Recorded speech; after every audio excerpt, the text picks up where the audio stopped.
వందే లక్ష్మీపతిం దేవం శంఖచక్రగదాధరం విద్యామూర్తిం హయగ్రీవం శబ్దార్థజ్ఞానలబ్ధయే. ఇది మన పేజ్ మీ అందరికీ తెలిసిందే. ఇది పాంచరాత్ర ఆగమానికి సంబంధించిన పేజ్. అంటే ఫేస్బుక్లో నాకు 2-3 పేజీలు టెంపుల్కి సంబంధించినవి అట్లా ఉన్నా, ఇది మాత్రం ఆగమానికి సంబంధించిన పేజ్. ఈ ఆగమం గురించి దీంట్లో ఏదైనా ఒక సిరీస్ పెట్టి సామాన్యమైన విషయాల నుంచి విశేషమైనవి, నాకు తెలిసినవి, అట్లాగే మీతో మాట్లాడుతుంటే నాకు కూడా కొన్ని సందేహాలు కలుగుతాయి.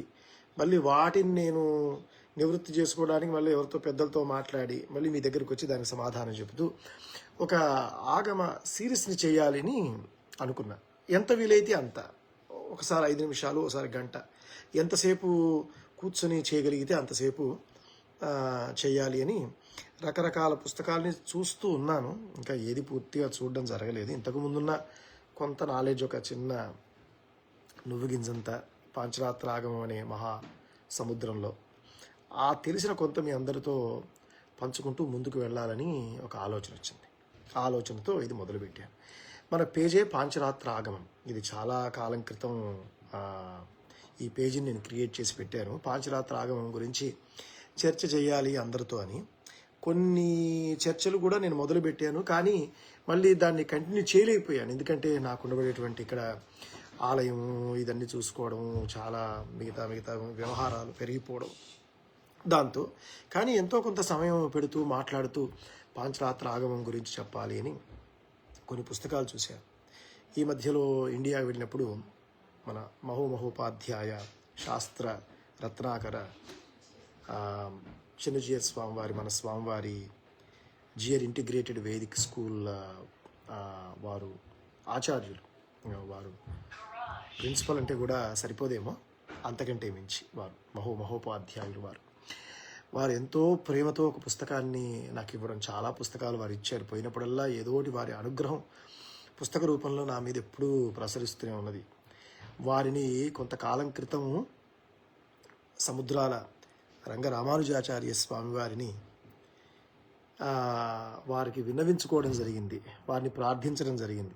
పాంచరాత్ర ఆగమం పైన ఎక్కడైనా విజ్ఞాపన చేయడానికి ఒక పెద్ద యజ్ఞమో, యాగమో, ప్రతిష్ఠ, బ్రహ్మోత్సవం ఇత్యాదులు జరుగుతున్నప్పుడు పాంచరాత్ర ఆగమ వైభవాన్ని చెప్పగలిగే ఒక గద్యని మీరు అనుగ్రహించండి అని వారిని ప్రార్థన చేస్తే, పాంచరాత్ర ఆగమ గద్య అని ఒకటి నేను ఇంతకుముందు ఒక వీడియో కూడా చేసి పెట్టాను, యూట్యూబ్లో కూడా ఉందని. చాలా బాగుంటుంది, అద్భుతంగా. ఇంత విశాలమైన ఆగమ శాస్త్రాన్ని వారు కుదించి ఒక పేజీన్నరకి తీసుకొచ్చి అందించారు. అంటే ఎంత అద్భుతంగా చెప్పింటారో మీరు ఆలోచన చేయండి. చాలా బాగుంటుంది. ఉద్దేశం ఏమిటి అంటే, ఏదైనా బ్రహ్మోత్సవమో, ప్రతిష్టో, ఏదైనా ఒక యజ్ఞమో, సుదర్శన యాగమో కార్యక్రమం జరిగినప్పుడు మనకి అక్కడ ఈ వేద, శాస్త్ర, పురాణ, ఇతిహాస, ప్రబంధము, స్తోత్రము ఇవన్నీ మనం విజ్ఞాపన చేస్తూ ఉంటాం కదా, అవధారయ అని చెప్పుకుంటూ. అప్పుడు చివరగా పాంచరాత్రం కూడా చెప్పాలి అని వారితో మాట్లాడితే వారు అనుగ్రహించిందే పాంచరాత్ర గద్య. అద్భుతంగా ఉంటుంది. అది మీకు నా రికార్డు కూడా ఉంది. యూట్యూబ్లోకి వెళ్తే ఆ రికార్డు కూడా ఉంటుంది. దాన్ని మన మన మన పాంచరాత్రం లో ఉన్న వైదికులందరూ కూడా, పాంచరాత్ర ఆగమాన్ని చేసే వైదికులందరూ కూడా దాన్ని కంఠస్థం చేసి ప్రతి దగ్గర చెప్తూ ఉంటే అప్పుడే మన ఆగమ వైభవం ప్రకాశింపబడేది బయట. దాన్ని చెప్తూ పోతూ ఉంటేనే దాంట్లో చాలా బాగుంటుంది. మంచి చక్కగా ఎంత విశేషంగా ఉంటుందో. అది మీకు కావాలంటే ఆ స్క్రిప్ట్ కూడా మీకు నేను, ఎవరైనా నిజంగా ఇంట్రెస్టెడ్గా ఉంటే నన్ను అడగండి, ఆ స్క్రిప్ట్ కూడా మీకు నేను పంపిస్తాను. నాకు మెసేజ్ చేయండి. మీకు వచ్చిన సందేహాలన్నీ ఈ వీడియోకి మెసేజ్ చేస్తూ ఉండండి. మీకు ఏదైనా ఒక పాంచరాత్ర ఆగమంలో ఏదైనా ఒక సందేహం కలిగితే మీరు మెసేజ్ కింద పెడితే, మీరు ఈ వీడియోని అందరికీ పంపితే వాటిని చదువుకొని దానికి సంబంధించిన పెద్దల్ని నేను కనుక్కొని ఆ సమాధానం మళ్ళీ మీకు వెనక్కి వచ్చి దాంట్లో నేను పెట్టే ప్రయత్నం చేస్తాను. అది నేను ఈ రోజున ఈ వీడియో చేయడానికి కారణం అనమాట. అంటే ఇట్లా మొదలుపెట్టి ఏదో రకమైన చర్చని జరుపుతూ ఉండాలి. మన పాంచరాత్ర ఆగమంలో ఎన్ని రహస్యాలు ఉన్నాయి, ఎట్లా ఉన్నాయి, ఎన్నో సందేహాలు ఇప్పటికి కూడా అన్నీ మనం శాస్త్రానుగుణంగా చేస్తున్నామా అంటే చేయడం లేదు అనే చెప్పాలి. చేయగలమా అంటే చెయ్యలేము అనే చెప్పాలి. పోనీ కాలము మనకి ఏమన్నా కలిసి రాదు అనే చెప్పాలి. కానీ విషయ పరిజ్ఞానం అవసరం. అంటే ఇప్పుడు ఒక ఆలయాన్ని ఇట్లా కట్టాలి అని మనకి శాస్త్రం చెప్పింది అని ఒక దృష్టాంతం కింద అనుకుందాం మనం. కానీ అట్లా కట్టలేము. కానీ అట్లా కట్టాలి అన్న విషయ పరిజ్ఞానం మన దగ్గర ఉంటే మంచిది. అది తెలిస్తే మంచిది. అది పెట్టుకుని శాస్త్ర ప్రకారం ఇట్లా చేయాలి, కానీ ఈ రోజు ఉండబడేటువంటి కాలం మనకి కలిసి రావడం లేదు, అందువల్ల ఇక దాన్ని కొంత మార్చుకొని ఇట్లా చేస్తున్నాము అని చెప్పడంలో ఒక అద్భుతమైన సామరస్యం ఉంటుంది. అంటే తెలిసి చేయడం, తెలియక చేయడం వేరు, తెలిసి చేయడం వేరు. అట్లా తెలిసి చేయాలి అంటే మనకు విషయం తెలిసి ఉండాలి, కొంత తెలుసుకొని ఉండాలి. అయితే నేను కూడా చదువుకొని చాలా కాలం అయిపోయింది. ఇండియాలో ఉన్నప్పుడు, ఇప్పుడు ఇండియాని భారతదేశాన్ని వదిలి కూడా 25 సంవత్సరాలు అయింది ఈ సంవత్సరంతో. సరే, చదవకపోతే ఎక్కడో దగ్గర మాట్లాడకపోతే మనల్ని అడిగేవారు ఎవరు లేరు. పోనీ ఎవరైనా కొత్తగా వస్తున్న వాళ్ళు ఎవరైనా వచ్చి ఫలానా విషయం ఏమిటండి అంటే దాని గురించి నాకు తెలియకున్నా దాన్ని తెలిసిన వ్యక్తులతో సంభాషణ చేసి దాన్ని తెలుసుకుంటే అప్పుడు మనకు కొంత షార్ప్నెస్ వస్తుంది. మనం దానికి సంబంధించిన జ్ఞానం పెరుగుతూ ఉంటుంది. అది కూడా లేదు. పోనీ బ్రహ్మోత్సవాలు ఏమైనా చేస్తున్నామా? అవి లేవు. పోనీ ప్రతిష్ట ఏమైనా చేస్తున్నామా? అవి లేవు. చేసిన మటుకు పూర్తిగా చేస్తున్నామంటే 3 రోజుల్లో ప్రతిష్ట అయిపోవాలి.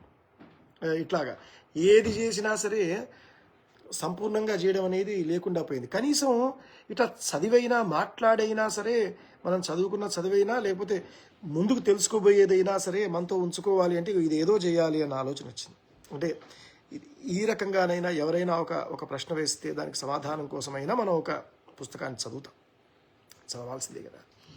అప్పుడైనా మనకి దాంట్లో కొంత ఏమైనా ప్రవేశం కలుగుతుందేమో అన్న ఆలోచనతో సమయం దొరికినప్పుడల్లా ఇట్లా ఒక వీడియో చేయాలన్న ఆలోచన వచ్చిందండి. అది నేను ఈ ఫేస్బుక్ లైవ్ మొదలు పెట్టడానికి కారణం. ఇక ఈ పేజ్ వచ్చేసి పాంచరాత్ర ఆగమం పేజీకి పేరే, ఫేస్బుక్లో ఉన్న ఈ పేజీకి పేరే పాంచరాత్ర ఆగమం కదా.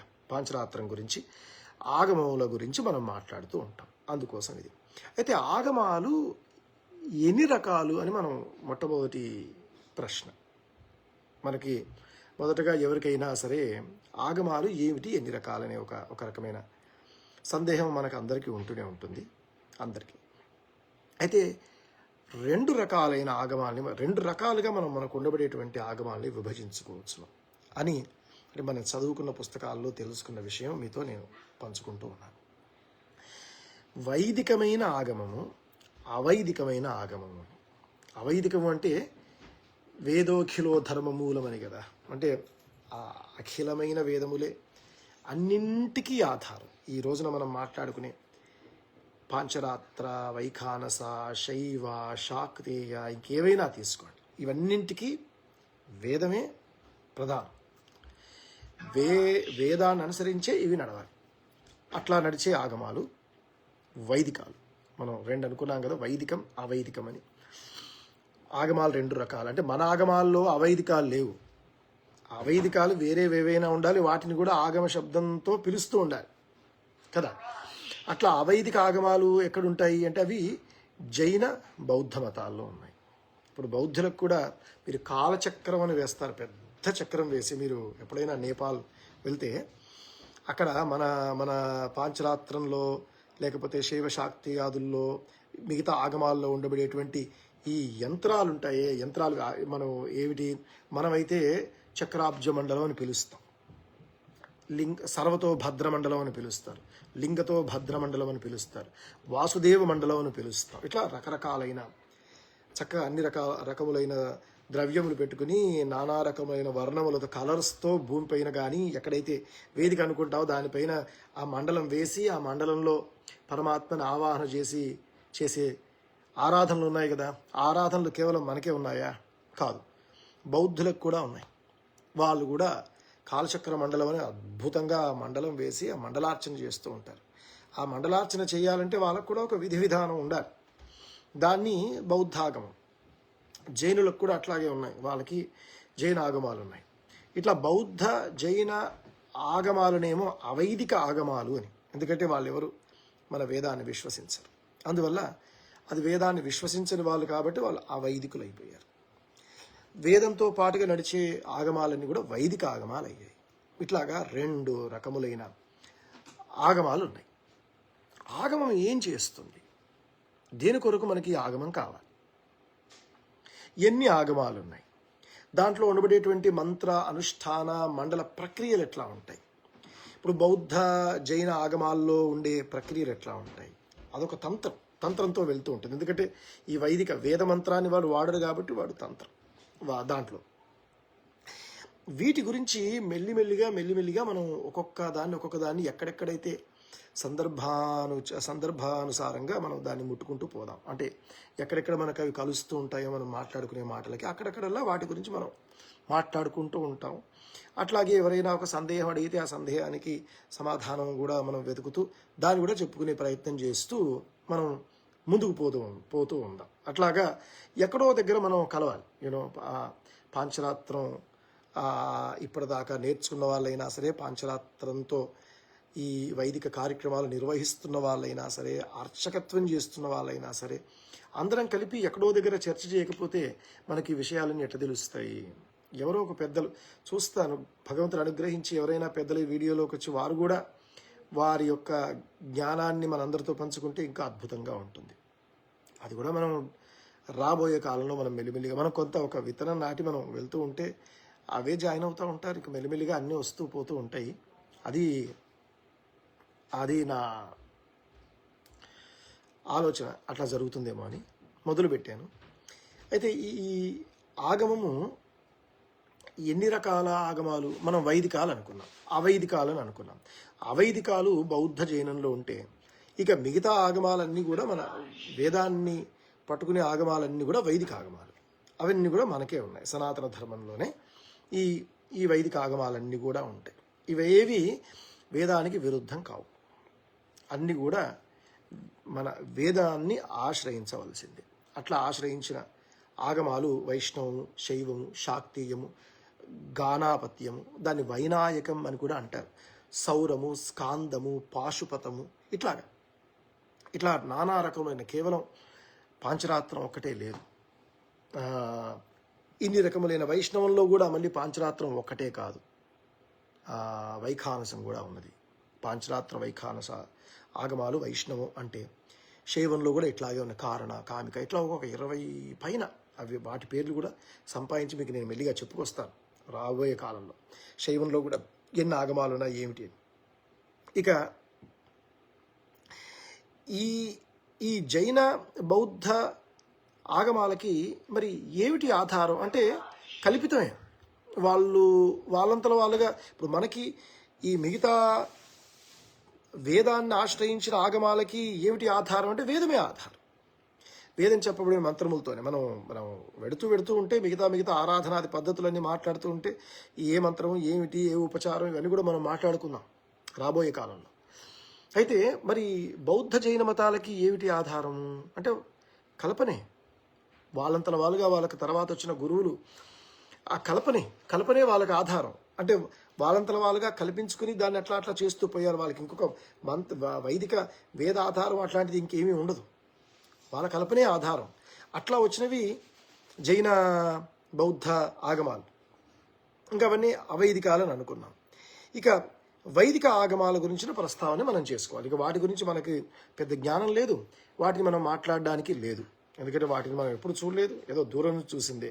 ఈ యంత్రాలు వేయడమైనా అవైనా ఇవైనా అన్నీ కూడా. ఇక మన ఆగమాలలోంచి మనం చూసుకుందాం. ఆగమము అంటే ఆగచ్చంతి బుద్ధి మారోహంతి యస్మాత్ అభ్యుదయని శ్రేయసోపాయా స ఆగమ అని ఆగమ శబ్దానికి నిర్వచనం. దానికి ఏమిటి అర్థం అని, ఆగమం అంటే ఏమిటనే అర్థం అనే పదానికి నిర్వచనం చేస్తూ ఉన్నారు. ఏమిటంటే లౌకికమైన యోగక్షేమాలకి, ఆ తర్వాత చివరిగా ఆ పరమాత్మని పొందింపజేయడానికి, అంటే మోక్షం రావడానికి ఏదైతే మనకి మార్గం చూపిస్తుందో దానికి పేరు ఆగమం అని పెట్టారు. అంటే ఇహలోకంలో సర్వసుఖములకి, ఈ లోకం తర్వాత పొందవలసిన మోక్షానికి, ఆ పరమాత్మ దివ్య చరణంలోని పొందడానికి ఏదైతే మార్గం చూపిస్తుందో ఆ మార్గానికి ఆగమం అని. పరంపరయా ఆగచ్చతి ఇది ఆగమ అని ఇంకొక వ్యుత్పత్తి ఆగమ శబ్దానికి, అంటే పరంపరగా వచ్చేది అని. ఇక తర్వాత ఇంకా కొన్ని ప్రమాణాలు కూడా చూపిస్తున్నారు. సృష్టిశ్చ ప్రళయశ్చైవ దేవతానాం సమర్చనం సాధనంచైవ సర్వేషాం పురశ్చరణమేవ చ షట్కర్మ సాధనంచైవ ధ్యాన యోగశ్చతుర్విధ సప్తభిర్లక్షణైర్యుక్తం యుక్తం త్వాగమం తద్విదుః బుధాః అని. తెలివిగల వాళ్ళు ఇట్లా ఆగమాన్ని తెలుసుకుంటారు అని. ఏమిటి? సృష్టి, ప్రళయం, అంతే కదా. మనకు ఆగమంలో సంహితలో జ్ఞాన యోగ క్రియా చర్య అని 4 పాదాలతో ఉంటుంది. మొట్టమొదటిది జ్ఞానపాదం. జ్ఞానపాదంలోనే ఇగో ఈ సృష్టి, ప్రళయం, దేవతా కల్పన ఇవన్నీ కూడా దాంట్లో నడుస్తూ ఉంటాయి. అట్లా సృష్టి, ప్రళయము, దేవతార్చనము, సాధనము, పురశ్చరణము, షట్కర్మ సాధనము, ధ్యాన యోగం అని 7 లక్షణాలతో కూడింది ఆగమం. అంటే ఏ ఆగమం తీసుకున్నా దాంట్లో ఒక సృష్టి గురించి ఉంటుంది, అట్లాగే సృష్టి కనిపించకపోవడం మళ్ళీ పరమాత్మలో లీనమవడం ఉంటుంది, ఆ తర్వాత దేవత అర్చనం, దేవతని ఎట్లా సాధించాలి, పెట్టుకోవాలి, ఆలయ నిర్మాణం ఇటన్నీ చేసుకుని, ఆ తర్వాత పురశ్చరణం ఉంటుంది, ఒక మంత్రం, మంత్ర సాధన, మంత్రాన్ని ఎట్లా పొందాలి, మంత్రాన్ని సాధన ఎట్లా చేయాలి, ఇవన్నీ కూడా మళ్ళీ ధ్యానము, ఇవన్నీ కూడా దాంట్లో ఉంటాయి. ఈ 7 అంగాలు ఉంటాయి కాబట్టి దానికి ఆగమం అని పేరు పెట్టారు. ఈ 7 అంగాలు పాంచరాత్రంలో ఉంటాయి కాబట్టి పాంచరాత్రం ఆగమమైంది. దాంట్లో కూడా ఇవన్నీ ఉన్నాయి కదా. సృష్టి ఉంది, ప్రళయం గురించి చెబుతుంది, దేవతార్చన చెబుతుంది, సాధనం చెబుతుంది, పురశ్చరణం చెప్తుంది, షట్కర్మ సాధనం చెప్తుంది, ధ్యాన యోగము అన్నీ మనకు పాంచరాత్రంలో ఉంటాయి. అందువల్ల పాంచరాత్రం కూడా ఆగమం. అట్లా ఆగమము అని. ఇక జయాఖ్య సంహిత కూడా దీనికి భగవచ్ఛాస్త్రం అనే పేరు పెట్టింది అని ఒక ప్రమాణాన్ని చూపిస్తున్నారు ఈ ఆగమానికి. ఇక మనకి ఈ రోజులో మనకి లభిస్తున్న ఆగమాల గురించిన మాట. ఇట్లా ఆగమం అనే పదానికి ఇది అర్థం. మనం పాంచరాత్ర ఆగమం, వైఖానస ఆగమం అట్లా చెప్పుకుంటున్నాం కదా, శైవ ఆగమం అన్నాం కదా. ఆగమానికి ఇక ఈ రకములైన అర్థములని మనకి శాస్త్రం చెప్పింది. దాన్ని మన పెద్దలు మనకు అందించారు ఇట్లాగా. ఇక మనకు గురువు గారు చెప్పుకున్నాం కదా, వారు దీని మీద విశేషమైన దృష్టి పెట్టి ఎన్నో రకములైన జ్ఞానాన్ని మనకు అందిస్తూ ఉన్నారు. సముద్రాల రంగరామానుజాచార్య స్వామి వారు. వారు ఆగమ గద్య రాసినప్పుడు ఇంతే ఉంటుంది, చిన్నదే 1.5 పేజీ. కానీ దాన్ని అర్థం చేసుకోవాలంటే 100 పుస్తకాలు చదవాలి. అంత జ్ఞానం ఒక చిన్న గజ్జలో పెట్టారు వారు. ఏవో 10 సంవత్సరాలు చదివితే కానీ మనకు పూర్తిగా బుర్రకెక్కదు. అట్లా ఉన్నది వారి యొక్క జ్ఞానం. వారే దీన్ని అంతటిని సంకలనం చేసి పెట్టించారు. దాన్ని మనం మెల్లిమెల్లిగా మాట్లాడుతూ పోతూ ఉంటాము. విశేషంగా అప్పుడప్పుడు వారి పేరును మనం స్మరిస్తూ వెళ్తూ ఉంటే వారి పుస్తకాన్ని మనం చదువుతున్నామన్న ఆనందం వారికి కూడా కలుగుతుంది. ఒకవేళ వారు వింటే, వారు వినకున్నా వారు ఇచ్చిన జ్ఞానం మనకి చాలు. వారి యొక్క అనుగ్రహం ఈ పుస్తక రూపేణ మనకు లభించింది. వారు కూడా వింటారు. ఎక్కడో దగ్గర వారు మళ్ళీ వెనక్కి చెప్తారు. పలానా విషయం, పలానా విషయం మనం పొరపాటుగా మాట్లాడితే దాన్ని కూడా వారు సరిచేసి మళ్ళీ దాని మీద మనకి ఇంకొక విశేషమైన జ్ఞానాన్ని మనకు కలిగిస్తారు. ఇక మనకు లభిస్తున్న ఆగమాల గురించి వారు ప్రస్తావన చేశారు. ఏమిటి? బౌద్ధ, జైన, శైవ, శాక్తేయ, సౌర, వైనాయక, స్కాంద అంటే స్కందుడు గురించి, కుమారస్వామి, వైష్ణవ ఆగమాలు. ఇట్లాగా ఇవి ఆగమ అనే పేరుతో ప్రసిద్ధంగా ఉన్నాయి లోకంలో. ఆగమం అనే పేరుతో ప్రసిద్ధంగా ఉన్నాయి ఇవన్నీ కూడా. వీటిలో కూడా బౌద్ధం కూడా ఆగమమే. వాళ్ళకు కూడా మళ్ళీ దాంట్లో పెడితే విశేషంగా వేరే నామాలతో ఉంటాయి పేర్లు. మనం కేవలం బౌద్ధం అని ఒక పేరు పైనుంచి పట్టుకున్నాం. ఇక వేరే నామాలతో లభిస్తూ ఉంటాయి ఆ గ్రంథాలన్నీ కూడా. దాంట్లో బౌద్ధ, జైన, శైవ, శాక్తేయ, వైష్ణవ ఆగమాల గ్రంథాలు అన్నీ ఇప్పుడు మనకి దొరుకుతున్నాయి. మనం పట్టుకోవచ్చును, వాటి దొరకనివే లేవు. అయితే అన్నీ దొరుకుతున్నాయా అంటే కొంత చర్చ జరుగుతుంది అక్కడ. అంటే మనకి ఇప్పుడు 108 సంహితలు అని పాంచరాత్రంలో పాద్మ సంహిత మొట్టమొదటి దాంట్లోనే చెప్తుంది. అవతారికలోనే ఉంటుంది పాద్మ సంహిత, ముందు అధ్యాయాల్లోనే ఉంటుంది పాద్మ సంహిత 108. ఈ పాంచరాత్రం 108 సంహితలుగా ఉన్నది అని. అన్నీ దొరుకుతున్నాయా? అన్నీ దొరకడం లేదు, కొన్నే ఉన్నాయి, ఇప్పుడు లభ్యం కొన్నే. అయితే దీంట్లో బౌద్ధ జైన ఆగమాలు, అవే బౌద్ధ జైన తంత్రం అని పేరుతో నడుస్తూ ఉంటాయి. వాళ్ళకంతా తంత్రమే కదా, మండలార్చనలు అనుకున్నాం మనం. ఆ మండలార్చనలో జరుగుతూ ఉంటాయి. ఇక ఇవి మనకి నేను ఇంత ముందర చెప్పాను, మీరు నేపాల్ వెళ్ళినా నేపాల్లో కూడా చాలా కనిపిస్తాయి. టిబెట్ అయితే ఇక పూర్తిగా అదే. మీరు మానస సరోవరం, మౌంట్ కైలాష్ యాత్రకు వెళ్ళారనుకోండి, మనం అందరం క్లాక్ వైజ్ ప్రదక్షిణకు వెళితే వాళ్ళు యాంటీ క్లాక్ వైజ్ ప్రదక్షిణలో వస్తారు. మనకంటే వాళ్ళకే భక్తి ఎక్కువ కనిపిస్తుంది అక్కడ. వాళ్ళు అంత ఆ వెదర్లో, ఆ ఆల్టిట్యూడ్లో ఆక్సిజనే సరిగ్గా అందదు, పల్చగా ఉంటుంది. అక్కడ వాళ్ళు సాష్టాంగ నమస్కారాలు చేసుకుంటూ ప్రదక్షిణ చేస్తారు. వాళ్ళంటే 8 ప్రదక్షిణాలు ఏవో చేయాలట. నేను ఒకరితో మాట్లాడితే చెప్పాను, అంటే వాళ్ళకి వేరే భాష రాదు, కానీ ఒక్క అతను ఇంగ్లీష్లో మాట్లాడగలిగాడు. ఆయన చెప్పాడు అనమాట, 8 ప్రదక్షిణాలు ఇట్లాగా మేము 8 సార్లు చేస్తాం. 8 సార్లు, మనం ఒక్కసారి చేసేసరికి మనం అవుట్. 8 సార్లు వాళ్ళు కంటిన్యూగా చేస్తూనే ఉంటారట, 8 times అరౌండ్ మౌంట్ కైలాష్. వాళ్ళ తంత్రం, వాళ్ళ ఆగమాలు అట్లాగా వాళ్ళకి విధించే, ఇగో ఇట్లా చేయాలి అని. వాళ్ళు అదొక బుద్ధుడి యొక్క స్థానం కింద కొలుస్తారు దాని చుట్టూ చేస్తూ ఉంటారు. అక్కడికి పోతే మనకి ఇవి చాలా కనిపిస్తాయి. నేను సిమికోటలో ఒక ప్లేస్ ఉంటుంది, అక్కడ ఒక రాత్రి ఆగవలసి వచ్చింది. ఆగినప్పుడు నేను రోడ్డు మీద నడుచుకుంటూ పెడితే ఒక 2 పిల్లలు అక్కడ కూర్చున్నారు. సరే ఏం పని లేదు, అక్కడ కూర్చొని వాళ్ళతో మాట్లాడుతుంటే వాళ్ళ తల్లిదండ్రులు కూడా వచ్చారు. తల్లి కూడా కూర్చుంది. ఏం చేస్తున్నారు పిల్లలిద్దరు మీరంటే, వాళ్ళు అన్నారు మేము సెలవులకు ఇంటికి వచ్చా అన్నారు. ఎందుకు వచ్చారు సెలవులకి, ఎక్కడుంటారు మీరు, ఏం చదువుతున్నారంటే, వాళ్ళిద్దరూ బౌద్ధ భిక్షువులు. వాళ్ళని సన్యాసులుగా చేసేసింది వాళ్ళ అమ్మ. వాళ్ళ అమ్మని అడిగాను, ఎందుకు సన్యాసులు చేసామంటే, మరి మా ధర్మం మేము కాపాడుకోవాలి కదా అంది ఆవిడ. ఆ వీడియో ఉంది నా దగ్గర, నేను ఎప్పుడైనా దాన్ని ఒక రీల్ కింద చేసి పెడతాను. ఆవిడ ఈ మాట అన్న వీడియో ఉంది. మా ధర్మం మేము కాపాడుకోవాలి కదా అన్నది. అట్లా ఆవిడ ధర్మాన్ని ఆవిడ కాపాడుకోవడానికి 2 పిల్లల్ని సన్యాసం చేసింది, అంటే ఆ బౌద్ధ ధర్మాన్ని కాపాడుకోవడానికి. వాళ్ళు అక్కడంతా ఈ మండలార్చనలన్నీ మనం చూడొచ్చు, చాలా ఉన్నాయి. మీకు అటంతా పోతే, నేపాల్ పైకి పోతే టిబెట్ సైడు మీకు ఆలయాలన్నీ కూడా వాళ్ళ మాంకులే ఉంటారు, వాళ్ళే చేస్తూ ఉంటారు. అట్లా మీరు ఇప్పటికి కూడా మీరు వెళ్తే ఈ ఆగమ ప్రక్రియలు చూడొచ్చు. దాన్ని మనం గమనించడానికి బాగుంటాయి. ఎందుకంటే మనం కూడా ఆ రకమైన ప్రక్రియలోనే ఉన్నాం కాబట్టి, మనం వైదికమైన ప్రక్రియలో ఉన్నాము. కానీ ఆ మండలార్చనలు వేసుకోవడం, దీపాలంకరణాలు చేసుకోవడం, దీపాలు పెట్టుకోవడం, ఆ ముందంతా ఆరాధన సెటప్ వాళ్ళది ఎట్లా ఉంటుంది అనేది ఒకసారి పరిశీలించడానికి బాగుంటుంది, చూడ్డానికి. వెళ్ళినప్పుడు ఎప్పుడైనా చూడండి. అట్లా శ్రీలంకలో కూడా మొత్తం పూర్తిగా బౌద్ధమే కదా, బౌద్ధమే ఎక్కువ ఉంది జైనం కంటే కూడా. ఈ బౌద్ధానికి చెందిన విధానాలు 2గా వాళ్ళది నడుస్తుంది కదా, వజ్రయానం అని ఒకటి, హీనయానం అని, రెండిటిలో. ఈ వజ్రయాన శాఖలోనే ఈ ఆగమ తంత్ర గ్రంథాలు అధిక సంఖ్యలో ఉన్నాయి అని మన గురువుగారు చెప్తున్నారు. వజ్రయానంలోనే, అంటే వారు తప్పనిసరిగా దీనిపైన పెద్ద రీసెర్చ్ చేసి ఉంటారు. దీనిపైనే వారితోటి మనం ఒక మంచి సెషన్ మాట్లాడుకోవచ్చు, కేవలం ఈ బౌద్ధ ఆగమాల గురించి మనకి జ్ఞానాన్ని అందించడానికి వారితో పెట్టుకోవచ్చు.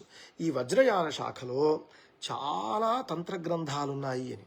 ఇప్పటికి కూడా మీరు నేపాల్ పెడితే ఇట్లాంటి తంత్రం చేసే గ్రంథాలని, రహస్య గ్రంథాలని మీకు వినారా? చిన్నప్పుడు కూడా నేపాళ మాంత్రికులు అనేవాళ్ళు. ఈ తంత్ర గ్రంథాలన్నీ బాగా కనిపిస్తాయి అక్కడ. ఇక్కడ మనం వెళ్ళి చూడొచ్చు చాలా దగ్గరలో. ఇవి అక్కడున్నాయి. జైన పరంపరలో కూడా ఇట్లాగే ఉన్నాయి అని ఆగమ గ్రంథాలు. కేవలం మనవే కాకుండా జైన పరంపరలో కూడా ఈ ఆగమ గ్రంథాలు ఉన్నాయి అని. ఇక బౌద్ధ జైన గ్రంథాలు ఏమున్నా అవన్నీ కూడా వేదబాహ్యాలు. వేదాన్ని అనుసరించవు కాబట్టి, వేద ప్రమాణాన్ని అవి తీసుకోవు కాబట్టి, ఇంకా వాటిలో ఆగమాలన్నీ కూడా వాళ్ళు చేసే ప్రతి విధానం అవైదికమే కాబట్టి దాన్ని మనం పట్టించుకోవాల్సిన అవసరం లేదు. దాని గురించిన చర్చ కావాలంటే, దానిపైన మనకి ఇంకేమైనా జ్ఞానం కలగాలంటే మళ్ళీ మనం ముందుకు వెడుతూ ఎప్పుడైనా ఆ చర్చను పట్టుకొద్దాం. అవి ఎట్లా ఉంటాయి ఏమిటి అని తెలిసిన వాళ్ళని అడుగుదాం.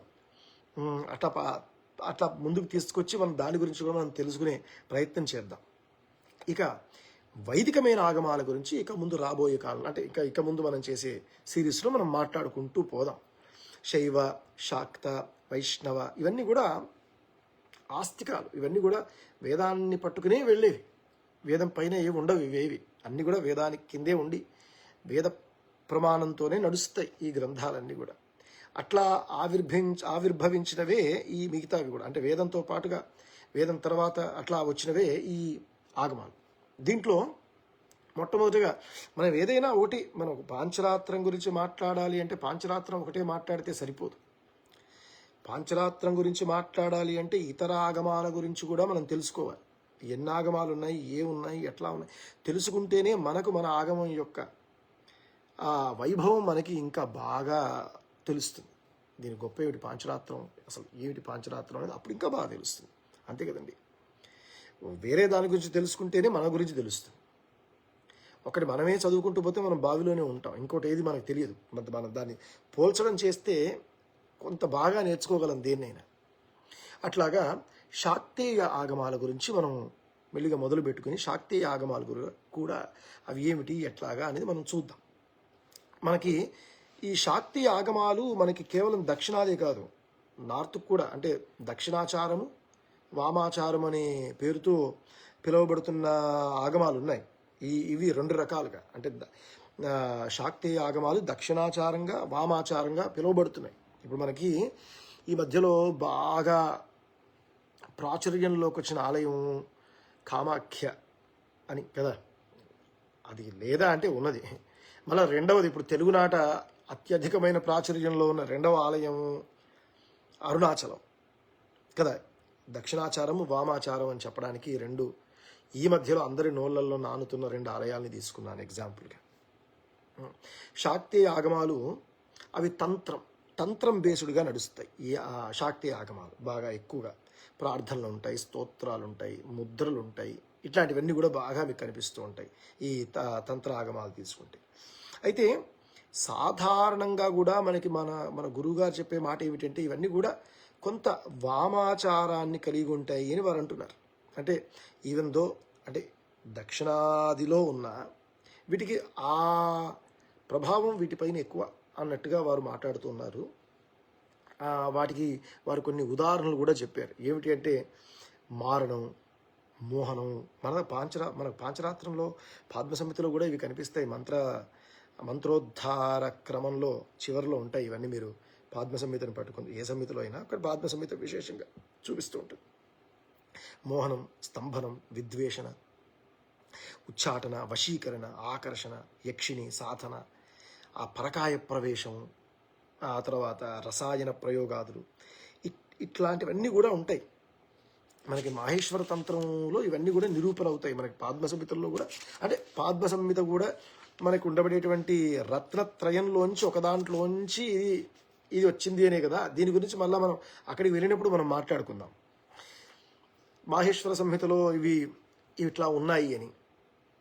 అట్లాగే నిర్వాణ తంత్రం, తోడల తంత్రం, కామధేను తంత్రం, పోత్కారిణీ తంత్రం, జ్ఞాన సంకలినీ తంత్రం, దేవీ కాలోత్తరాగమం, ఇట్లాంటి తంత్ర గ్రంథాలు ఇంకా చాలా ఉన్నాయి అని. వీటి గురించిన చర్చని ఇదంతా కూడా ఒక ఉపోద్ఘాతం కింద మనం మాట్లాడుకుంటున్నాము. మీరు ఒక ప్రశ్నని ఎక్కడ వేస్తే దాని గురించిన విషయాన్ని నేను కాస్త రీసెర్చ్ చేసి మళ్ళీ వెనక్కి వచ్చి వీటిని ఇంకా చక్కగా మనం విపులంగా మాట్లాడుకునే ప్రయత్నం చేద్దాం. తంత్ర గ్రంథాల్లో ఇప్పుడు పైన చెప్పుకున్న తంత్ర గ్రంథాల్లో ఎక్కువగా ఉపాసింపబడేటువంటి దేవత కాళీమాత. అందుకే కదా ఇవన్నీ బాగా కనిపిస్తుంది. శ్రీచక్ర విధానం, ఆ తర్వాత శక్తి పూజ, ఇట్లాంటివన్నీ కూడా మనకి కనిపిస్తుంటాయి. ఇవన్నీ కూడా ఆగమంలో వచ్చేవే. వీటన్నిటికి కూడా ఆగమాలనే పేరు. అట్లాగా ఈ ఈ దీన్ని అంతటి కలిపి కూడా మనం ఆగమంగానే చెప్పుకుంటున్నాం. దీంట్లో కృష్ణతత్వం కూడా ఉండడం అని, అంటే అన్ని రకములైన ఆరాధనాదులు కలిపి ఉన్నది, అన్నిటి కలిపి ఆగమం అన్నారు. బౌద్ధ జైనాదులకు చెందిన ఆగమానికి కూడా ఆగమం అనే కదా పేరు, వాటిని కూడా ఆగమం అని అంటాం. ఇట్లాగా అంటే ఆగమం అంటే ఏమిటంటే మనం ఇంతకుముందు అనుకున్నాం కదా, కొన్ని అంగాలు ఉంటాయి, ఇవన్నీ కలిస్తే ఆగమం అని. వీటిల్లో కూడా ఈ అంగాలన్నీ కలుస్తున్నాయని అర్థం. ఇవన్నీ కలిపితే ఆగమం అని చెప్పబడింది అని. అట్లాగే గుఖ్య సమాజ తంత్రం అని ఒక ఆగమం ఉందట. అది బౌద్ధ సారస్వతానికి చెందిన ఆగమ గ్రంథం. యోగ ప్రధానంగా సాగే గ్రంథం. అంటే ఇప్పుడు మనం చూస్తున్నాం కదా యోగం. ఇప్పుడు మీరు చూస్తే మనకంటే ఎక్కువ యోగులు ఎక్కడ కనిపిస్తున్నారు మీకు? ఇప్పుడు ఎక్కడో చలి ప్రదేశంలో ఏదో కొండ గుహల్లో మీరు ఎంతమంది ముక్తినాథ్ వెళ్ళారు? మీరు ముక్తినాథ్ వెళ్తే ముక్తినాథ్కి ముందర ఉన్న పేరు, దాని పేరు జాంసం నుంచి జీబులో వెళ్తూ ఉంటే, మీరు ముక్తినాథ్ పైకి వెళుతూ ఉంటే మీకు ఎడం వైపుకి ఆ కొండలకి చివర మీకు గుహలు కనిపిస్తాయి. దానిపైన పెద్ద బౌద్ధ ఆరామం ఉంటుంది, చాలా పెద్ద బౌద్ధ ఆరామం ఉంది. ఆ కొండలపై ఎట్లా కట్టారో ఆ చివర్లలోకి వెళ్ళిపోయి మనకు తెలియదు, కానీ కొండ గుహలు కనిపిస్తాయి. ఆ గుహలలో కూర్చొని యోగ సాధన చేసేవాళ్ళట ఈ బౌద్ధ భిక్షుకులంతా కూడా. అంటే అంత వారికి ఆ యోగ ప్రధానంగా బాగా ఒకనాడు విశేషంగా ఇంతకుముందు నేను ఒక వీడియో చేశాను, అంటే యూట్యూబ్లో ఉంటుంది. అంటే ఈ బౌద్ధం ఎట్లా విస్తరించింది, బౌద్ధం ఎట్లా పతనమైంది అనడానికి ఒక వీడియో చేశాను ఈ మధ్యలో. ఎందుకంటే ఈ మన దగ్గర ఉన్న వాళ్ళందరూ కూడా ఇప్పుడు మనం చేసే ఈ మూర్తి ఆరాధన, అంటే ఒక భగవంతుని ఒక మూర్తి రూపకంగా చేసుకున్నది, శక్తి అనుకోండి, లేకపోతే మహావిష్ణువే అనుకోండి, లేకపోతే ఒక లింగ రూపమే అనుకోండి, ఒక రూపం చేసుకుని మనం చేసే ఆరాధన, ఇది బౌద్ధం నుంచి మనం కాపీ చేశామని ఒక ఆయన మాట్లాడితే, దాని గురించి చెబుతూ, లేదు బౌద్ధానికి ముందే వైదిక ధర్మము, వైదిక ఆగమాలు ఉన్నాయి. బౌద్ధం ఎట్లా అయితే విస్తరించిందో, బౌద్ధం మళ్ళీ ఎట్లాగైతే కనుమరుగైందో, అదంతా కూడా ఒక చరిత్ర అట్లా మాట్లాడుకుంటూ వచ్చినప్పుడు ఇది మాట్లాడాం ఎట్లా జరిగింది అనేది. అట్లా యోగ ప్రధానంగా సాగిన తంత్రము ఈ బౌద్ధాగమం. ఆ రోజుల్లో బోధిసత్వులు, చాలామంది బోధిసత్వులు ఉన్నారు. ఆ తర్వాత సమయావజ్రుడు అని ఒక ఆయన, కాయవజ్రుడు అని, వజ్రయానం అని మాట్లాడుకున్నాం కదా, వాగ్వజ్రుడు, చిత్తవజ్రుడు, సమాధి వజ్రుడు, జపవజ్రుడు, ఇట్లాగా చాలా పేర్లు వారు పట్టుకున్నారు. వారు మన గురువుగారి రీసెర్చ్లో ఇట్లా వీళ్ళందరినీ కూడా కలిపి బోధిసత్వులు అనే పేరు పెట్టారు. వీళ్ళందరూ ఈ బౌద్ధ ఆగమాన్ని బాగా ప్రచారంలోకి తెచ్చారు. యోగా, మండలాలు వేయడం, మండలార్చనలు చేయడం. ఇప్పుడు మనం చూస్తున్నాం కదా, దలైలామా అప్పుడెప్పుడు మన అమరావతికి వచ్చి కూడా అక్కడ అమరావతిలో పెద్ద మండలార్చన చేశారు విశేషంగా, ఆయన ఏదో చక్ర మండలార్చన అని. ఇట్లాగే జైన సంప్రదాయంలో కూడా కొన్ని ఆగమ గ్రంథాలు ఉన్నాయి. అయితే ఇవేవి మనకు వైదికులకి ఇవేవి పనికిరావు, మనకెవరికి వాటిని చూడడానికి కూడా పనికిరావు. అట్లా ఈ ఆగమాలు కేవలం సనాతన ధర్మమే కాకుండా, సనాతన ధర్మంతో పాటుగా బౌద్ధంలో, జైనంలో కూడా ఈ ఆగమాలు ఉన్నాయి అని మనం తెలుసుకున్నాం ఇవాళ. అంటే బౌద్ధ మతంలో ఆగమాలు ఉన్నాయి, వాటికి పేరు కూడా పెట్టాం. ఎంతమంది వాళ్ళకి బోధిసత్వులు దాన్ని బాగా ఈ లోకానికి అందించారో, బోధించారో అది కూడా మనం విన్నాం, ఎట్లా జరుగుతోందని. జైనంలో కూడా ఆగమాలు ఉన్నాయి అని మనం తెలుసుకున్నాం. వాళ్ళు కూడా ఈ పూజాధికాలన్నీ చేస్తుంటారు. వాళ్ళకి ఘంటా కర్ణుడు అని ఒక దేవత. మనం ఎట్లాగైతే ఒక విఘ్నం పోవడానికి వైష్ణవులైతే విశ్వక్సేనుల వారిని, శైవులైతే వినాయకుడిని ఎట్లా పూజిస్తారో, జైనులకు కూడా ఘంటాకర్ణుడు అనే ఒక అతన్ని పూజిస్తారు. విశేషంగా ఉంటాడు. ఎక్కడ ఏ జైన మందిరానికి వెళ్ళినా ముందు ఆయన ఉంటాడు. ఆయన అన్ని రకములైన విఘ్నాల్ని తొలగిస్తాడని, బాధలు దగ్గరికి రాకుండా చేస్తాడని ఈ కర్ణుడి ప్రార్థనతోనే మొదలు పెడతారు జైనులు. మీరు ఎక్కడైనా జైన పరిచయం ఉంటే చూడండి. అట్లా వాళ్ళకు కూడా ఇట్లాంటి ఈ ఆగమ విధానాలు వాళ్ళకి ఉన్నాయి. వాళ్ళు ఈ ఆగమ విధానాలతో అర్చనాధికారులని చేసుకుంటున్నారు. మన దగ్గర అవి బాగా లుప్తమైపోయినాయి. మన దగ్గర జైనం కానీ బౌద్ధం కానీ చూడడానికి కూడా మనకు దొరకకుండా పోయినాయి. కానీ ఇదే మనం కొంచెం నార్త్కి, బీహార్ నుంచి అటు పైకి వెళుతూ ఉంటే, లేదు పశ్చిమ దిక్కి గుజరాత్ వైపుకి వెళ్తే మీకు జైనం కనిపిస్తుంది. ఇటు ఈ కొండలపై హిమాలయాదుల్లోకి వెళ్తే మీకు బౌద్ధం కనిపిస్తుంది. బాగా విశేషంగా చూడొచ్చు వాళ్ళు చేసే పూజాధికాలు, వాళ్ళ మంత్రోచ్చారణలు, వాళ్ళు చదివే విధానం, దీపాలు పెట్టుకోవడాలు. ముక్తినాథ్ మనకి పెరుమాళ్ళు ఇట్లా ఎదురుగా ఉంటే, ఎడం వైపు ఒక చిన్న రూమ్ ఉంటుంది. ఆ రూమ్లోనేమో మన ఆల్వార్లు ఉంటారు. కుడివైపుకి ఇంకొక రూమ్ ఉంటుంది పక్కకి. ఆ రూములో ఈ బౌద్ధ ఆగమంతో పూజ చేస్తూ ఉంటారు. అక్కడ కొన్ని వందల దీపాలు పెట్టుంటారు లోపల. అద్భుతంగా మొత్తం దీపాలే, వేడిగా ఉంటుంది ఆ దీపాలు అన్ని దీపాలు వెలిగించేసరికి. అట్లాగే ఆలయంలో కూడా మన మనవాళ్ళు సనాతన ధర్మంలో ఉన్న అతను ఒక ప్రీస్ట్గా ఉండి అతను పూజ చేస్తాడు, చక్కగా వైష్ణవుడై ఉండి. ఆ తర్వాత కొంతసేపటికి జైన మతం ఆవిడ వస్తుంది, లేడీ పూజారి, ఆవిడ చేస్తుంది. అంటే ఒక నారాయణున్నే బుద్ధుడిగా వాళ్ళు చేస్తారు, నారాయణుడిగా ఈయన చేస్తాడు. ఈయనకంటే ఆవిడ ఎక్కువ కనిపిస్తుంది పోయినప్పుడల్లా. 2 సార్లు పోయాను, ఆవిడే ఎక్కువ కనిపిస్తుంది అక్కడ. అట్లా ఇవి జరుగుతూ ఉంటాయి. ఈ బౌద్ధ ఆగమం కూడా మనం అక్కడ చూడొచ్చు ఎట్లా జరుగుతుంది అనేది. అక్కడ కింద బౌద్ధ భిక్షుకులు ఉంటారు, కొంచెం ముందుకు పోతే వాళ్ళ బౌద్ధ ఆరామం కూడా ఉంటుంది, కొంచెం పక్కకి. అక్కడికి పోతే మనం గమనించవచ్చు ఏమిటి వాళ్ళ ఆరాధన పద్ధతులు, వాళ్ళు ఎట్లా పెట్టుకున్నారు, వాళ్ళ అరేంజ్ ఎట్లా చేస్తున్నారు. ఇప్పుడు మనం కూడా దేవుడికి ఆరాధన చేయాలంటే అటు శైవమైన, పాంచరాత్రమైన, శాక్తమైన ఏదైనా ఒక విధానం ఉంటుంది కదా. ఒక పాత్రలు పెట్టుకోవడం, ఒక పీఠార్చన చేసుకోవడం, ఇవన్నీ కూడా కొన్ని ఉంటాయి కదా. ఇవన్నీ మీరు వాళ్ళల్లో కూడా వెళ్ళి మనం చూడొచ్చు. అట్లా బౌద్ధ ఆగమం కూడా ఆగమమే. అంటే అది కూడా ఆగమం అనే పేరుతో పిలవబడుతోంది. కేవలం పాంచరాత్రమో లేకపోతే వైఖానసమో లేకపోతే శైవ శాక్తేయాదులో కాకుండా బౌద్ధం కూడా ఆగమం అనే పేరుతో పిలువబడుతోంది.